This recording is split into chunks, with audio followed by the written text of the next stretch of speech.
Hi guys, welcome to my YouTube channel. I hope you आप अच्छे होंगे। आशा करता हूँ आप हमेशा अच्छे रहें। बस आज मैं एक ऐसा टॉपिक लेकर आया हूँ आपके सामने कि वो जो जिंदगी का सब्र है ना, सब्र से रिलेटेड एक बहुत ही अच्छी स्टोरी बताऊंगा जो जिंदगी में आपको इतना आपको कामयाब बनाने की मदद करेगी कि हद से ज्यादा। देखिए स्टोरी की शुरुआत कैसे होती है।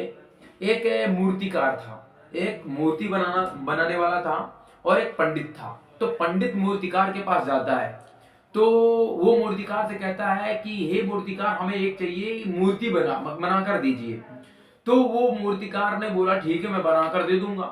तो एक दिन का समय होता है, ये कहा जाता है कि वो जंगल जाता है। जंगल में वो एक बहुत बड़ा अच्छा पत्थर देखता है।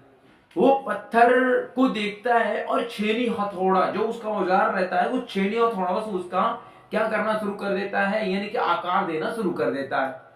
जब वो आकार करना शुरू कर देता है तो कहीं ना कहीं वो पहले पत्थर को क्या होता है, वो तकलीफ होती है।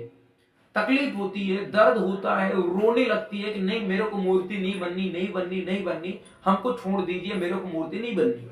तो उसने बोला कोई बात ना, ये तो जंगल है, जंगल में तो कई पत्थर मिलेगा हमें मूर्ति बनाने के लिए। तो उस पत्थर को वहीं पर छोड़कर वो दूसरे पत्थर के तलाश में चलना शुरू कर देता है। जब दूसरे पत्थर के उसमें तलाश में शुरू कर देता है जाना, तो क्या करता है कि आगे आने वाले समय में एक और बड़ा पत्थर मिलता है। जब एक बहुत बड़ा पत्थर मिला तो उसको मूर्ति का आकार देने के लिए छेनी और हथौड़ों का उपयोग करना शुरू कर देता है।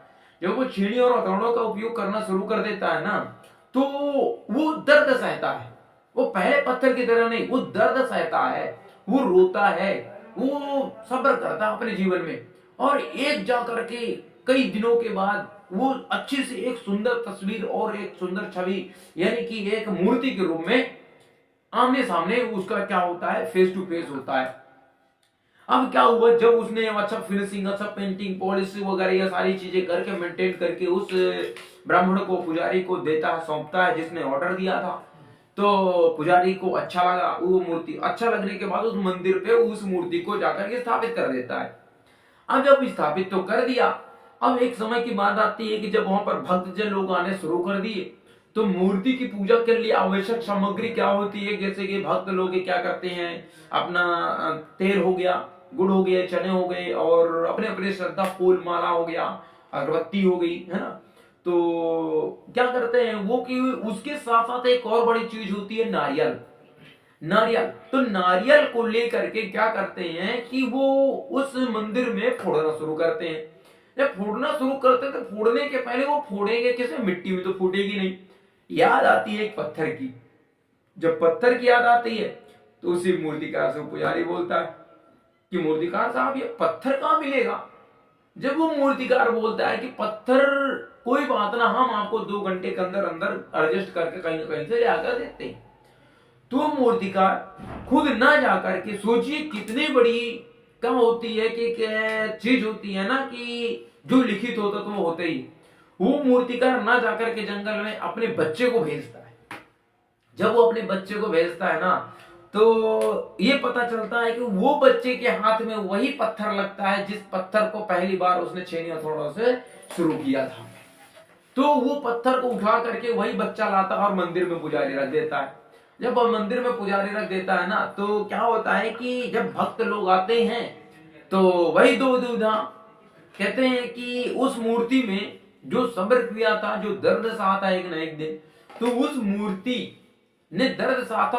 आज उसके ऊपर फूल माला, नारियल और चढ़ावा सब कुछ चढ़ रहा था, और मूर्ति आज खुश नजर आ रही थी, बिल्कुल खुश नजर आ रही थी कि भाई आज बहुत अच्छा फील आ रहा है। लेकिन उसके सामने पहला मूर्ति वाला वो पत्थर बैठा था। तो वो पत्थर जितनी बार भक्त आते उतनी ठक ठक ठक ठक जिंदगी भर उस पत्थर में उस नारियल का फोड़ते, उस पत्थर में वो नारियल फोड़ते।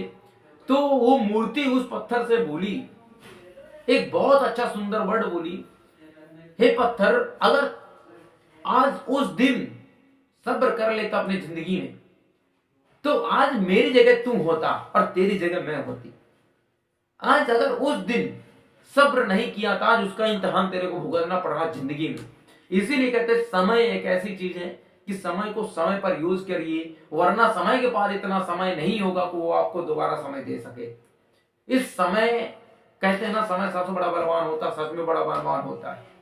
ठीक है, तो आज का हम जैसे और आप जैसे जो आप हमारे वीडियोस भी देख रहे होंगे, युवा है यार, युवा को समय देखो 70 साल की लाइफ है, ज्यादा नहीं है, 20-25 साल वैसे भी व्यतीत हो चुके होंगे, तो बची कुछ जो जिंदगी है ना, उसमें समय बहुत इंपॉर्टेंट है। तो सब्र कीजिए, जिंदगी में कोई भी काम जल्दबाजी में मत कीजिए, सब्र करिए, इम्तिहान भगवान लेगा।